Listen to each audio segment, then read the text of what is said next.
What? No, only so. Only in the club? No, or? yeah. You didn't? Not really very friendly with him. Yeah, I can cut it off.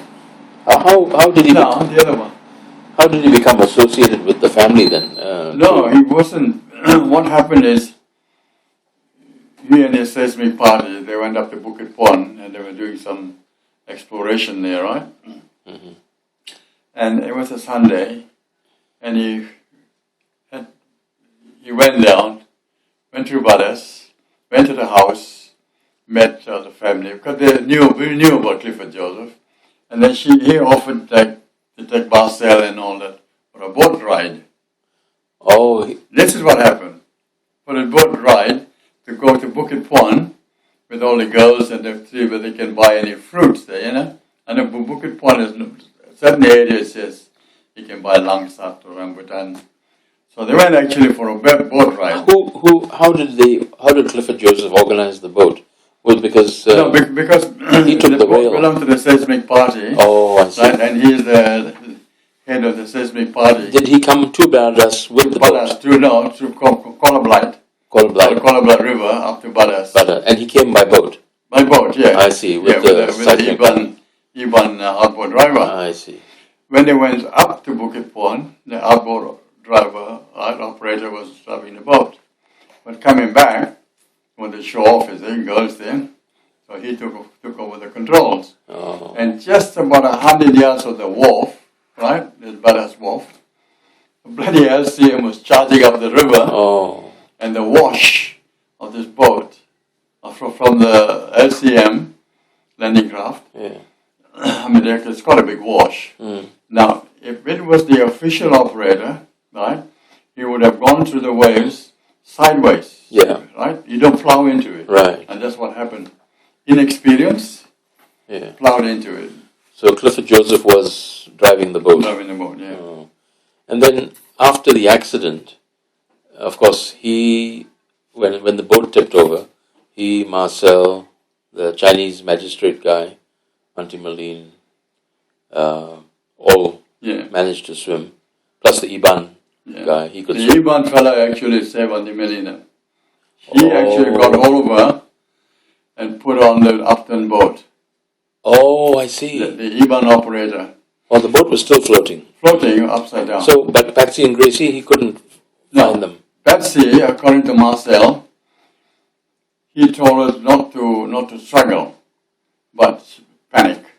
She dragged him down, right? And he said he hit bottom, and the next thing he knew, I mean, she was right down to his ankles, and he's got to come up and breathe. Yeah. So he kicked himself up, and that's where he lost her.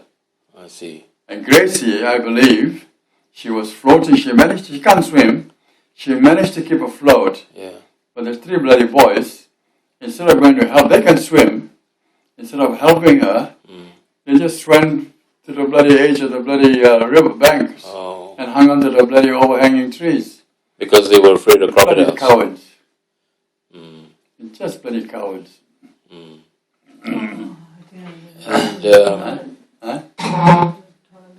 There you go. You want water? Huh? So did you speak to them afterwards? Sorry? Did you speak to them? Did you talk to them after the accident? Yeah, after a while I thought, well, there's no point crying over spilled milk, you know. I did not hold it. Fully sleep there. I said, there's no having a grudge against them. So Benji Carvalho, Clifford Joseph. What's his? Fu. Mr. Fu. Fu. Maybe his name is Fu. And he became the magistrate. Little bugger there. Fu, okay. But the thing is... what was he doing on the boat? Was he part of the seismic party too? No. He was in Badas, same, having this...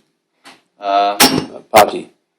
Yeah, I think it was Patsy's 17th birthday. Yeah. And Gracie was 19. Yeah. And 20, the boys 20, 21. Oh, okay. Goddard was 20.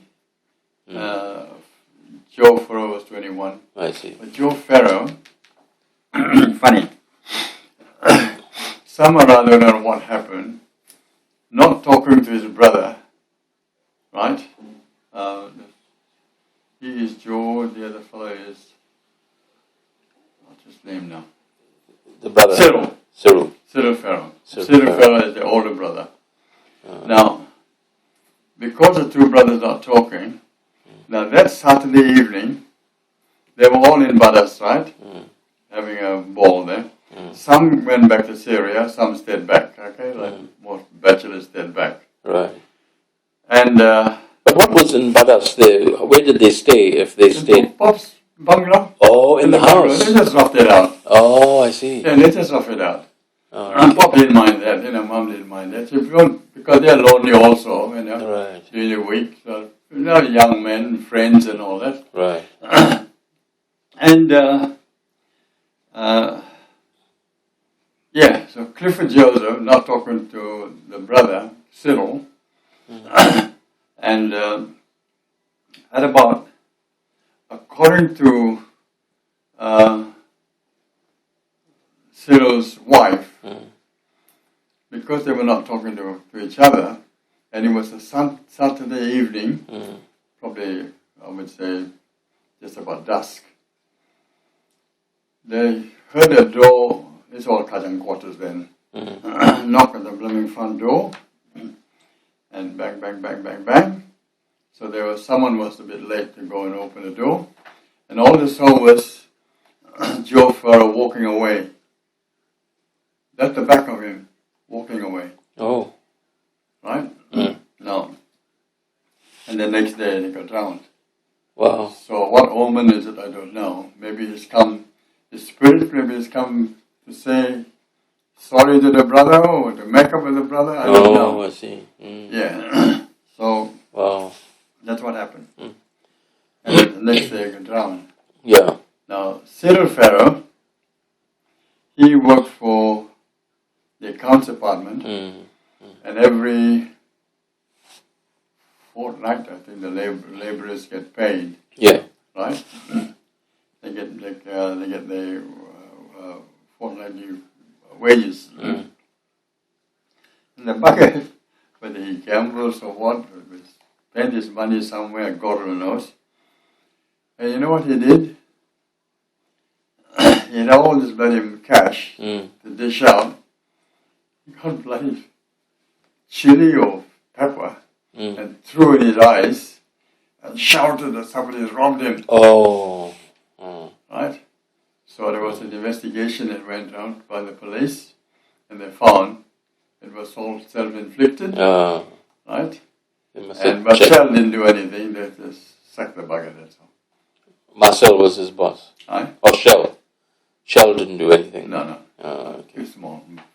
Few dollars, right? Right.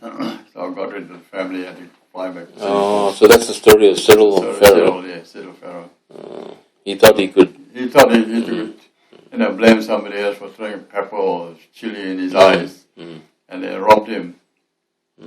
I don't know, I don't... Didn't get away with it. To me, I don't begrudge people who does that.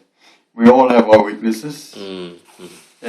Until today, I look at anybody who's done anything wrong to me, I just put down to human weakness. I'm not an academic type of person, but I think I've got somewhere in here, there's a good little spot in me in here. I don't like bloody deal here. I told her I kicked her out of bloody house. Oh, you have already? I told her to go. Oh. She was still here when I came back from the hospital. And Anne-Marie rang in the morning. Rang to tell me that she's going to go to the bank to get 2 forms. One for Annie Phyllis to sign and one for me to sign to give her the authority to transfer money from one account to another. Right? Because we got an account which we use for our daily necessities, right? But the other account is a savings account, which is not a big one, but it's there. So Emily does all this hard work for us, She did all the running around. And I got the phone on the same line. She must have picked the phone up. Had Mary talking to me. And then when you put the phone down, she came charging out here. And she started to abuse me. Oh. Right? I tell you what, that's the time I told her to go. So 16 years, I had the audacity that I told you when I was in hospital. And my second day, I was so sick. She had the audacity to tell me that I've done nothing for her. Oh. I told her, I said, look, you said I have done nothing for you. For 16 years, you lived in my house. I paid all the assessments, all the bimming rates and what have you. And what do you pay? Only for water and light that you use. And you have the audacity to tell me that I've done nothing for you. I said, no, you can get out of that bloody house now. Oh. I was bloody blunt. I said, you get out of the house, I don't want to see you in that house anymore. So I'm going to sell that bloody house. Oh, and she also, under the same breath, wanted to see my will. Oh. I said, why should I show you my will? It's will between a lawyer and the person. Nobody else. Then I said, have you shown me your will? Oh, yes, I have. What a bullshit. I've never seen a will. Right? So, whether she come round again, we'll talk, I don't care. And the bloody husband is bloody weak as piss anyway. So... you still see him, Maris? No. Now he came here. When I came out of hospital, the same day, I asked Delia if we got a menu. I said, order some food, we all can sit down and have a meal. Soon as the food was brought in, the plate's already laid out already. Before I could sit down, and if we could sit down, the bugger was coughing away. Oh. Can't even wait for us to sit down. Fair enough. If that's his bloody how hungry he is, then we'll enjoy yourself. But it's tight as a bloody fish's bum, you know. This is Maris. Maris, yeah. And I told her, get out of the house. I said, the sooner the better. I want to sell that place. I want to sell it. I don't need that house. If Auntie Phyllis dies, then this house goes to Delia. Fair enough. And I know that. And this goes to her. She'll get at least 750,000. She hasn't worked for so long. And when I was in hospital, I was bang the cupboards, call her a bloody prostitute, call her a bloody whore. Every day on the face gets hell from her.